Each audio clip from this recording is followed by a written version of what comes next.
देश की राजधानी दिल्ली और उसके चारों ओर फैला राष्ट्रीय राजधानी क्षेत्र यानी एनसीआर एक समय भीड़-भाड़, ट्रैफिक जाम और ढांचागत चुनौतियों से जूझता ये इलाका अब आधुनिक भारत के इंफ्रास्ट्रक्चर परिवर्तन का प्रतीक बन चुका है।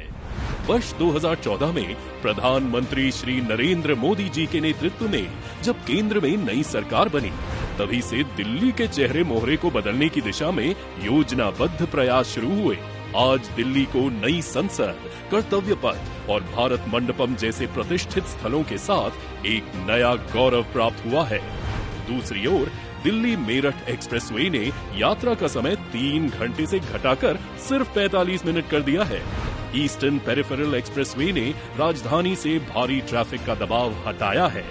इन परियोजनाओं ने न सिर्फ कनेक्टिविटी को बेहतर बनाया है, बल्कि प्रदूषण और समय की बर्बादी भी कम की है।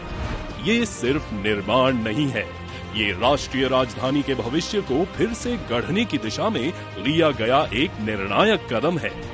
यही है गेम चेंजिंग कनेक्टिविटी जो दिल्ली को वर्ल्ड क्लास कैपिटल बनाने की राह पर ले जा रही है।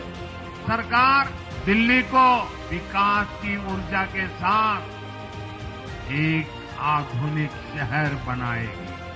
मोबिलिटी और इंफ्रास्ट्रक्चर पर ढेर सारा काम हो। सबका साथ, सबका विकास, पूरी दिल्ली का विकास। इसी क्रम में आज प्रधानमंत्री श्री नरेंद्र मोदी जी 11,000 करोड़ की लागत से बनी 2 महत्वपूर्ण राष्ट्रीय राजमार्ग परियोजनाओं का लोकार्पण कर रहे हैं। ये हैं द्वारका एक्सप्रेसवे का दिल्ली खंड और अर्बन एक्सटेंशन रोड 2 के 4 खंड।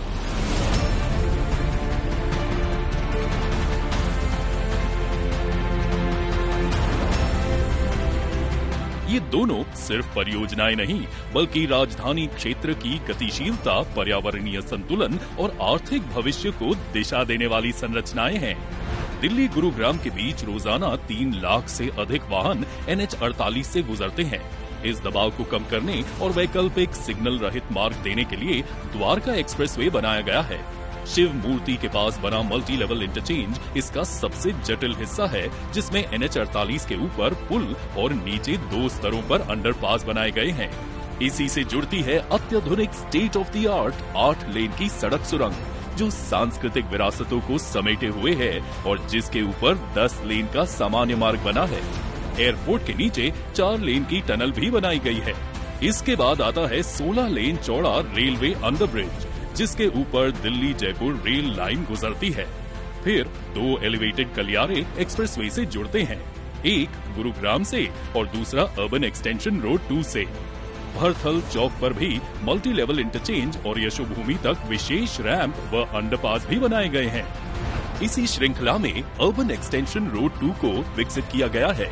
UER 2 की वजह से अलीपुर, बवाना, रोहिणी, मुंडका, बक्करवाला, नजफगढ़, द्वारका, महिपालपुर, पश्चिम और दक्षिण दिल्ली जैसे इलाकों को कनेक्टिविटी में क्रांतिकारी सुधार होगा। साथ ही 2 लिंक रोड के माध्यम से सोनीपत और बहादुरगढ़ को भी इससे जोड़ा गया है। ये हाईवे दिल्ली को NH-44 दिल्ली पानीपत, NH-9 दिल्ली रोहतक और द्वारका एक्सप्रेसवे से जोड़ता है। अब पंजाब और जम्मू कश्मीर की दिशा से आने वाला ट्रैफिक दिल्ली अंतर्राष्ट्रीय एयरपोर्ट सुगम तरीके से पहुंच सकेगा। इससे धौलाकुआ, मुकरबा चौक, बाहरी रिंग रोड और NH-9 जैसे क्षेत्रों में जाम से राहत मिलेगी। दिल्ली हरियाणा सिंघू बॉर्डर से एयरपोर्ट की दूरी जो पहले 2 घंटे लगती थी, अब सिर्फ 40 मिनट में तय की जा सकेगी। इस परियोजना में पर्यावरण संतुलन को भी प्राथमिकता दी गई है। भलसवा और गाजीपुर लैंडफिल से निकाले गए करीब 10 लाख मेट्रिक टन कचरे का उपयोग निर्माण में किया गया है। साथ ही 10,000 पेड़ों को काटने की बजाय ट्रांसप्लांट किया गया है। ये पहल न केवल दिल्ली की कचरा चुनौती का समाधान बनी, बल्कि सतत विकास की दिशा में भी एक मिसाल पेश करती है। आज लोकार्पण के लिए तैयार द्वारका एक्सप्रेसवे और अर्बन एक्सटेंशन रोड 2 प्रधानमंत्री श्री नरेंद्र मोदी जी के नेतृत्व में विकसित भारत की उस सोच का विस्तार है, जहां हर सड़क सिर्फ दूरी नहीं घटाती, बल्कि देश को तेज, सुरक्षित और समावेशी विकास के रास्ते पर आगे बढ़ाती है।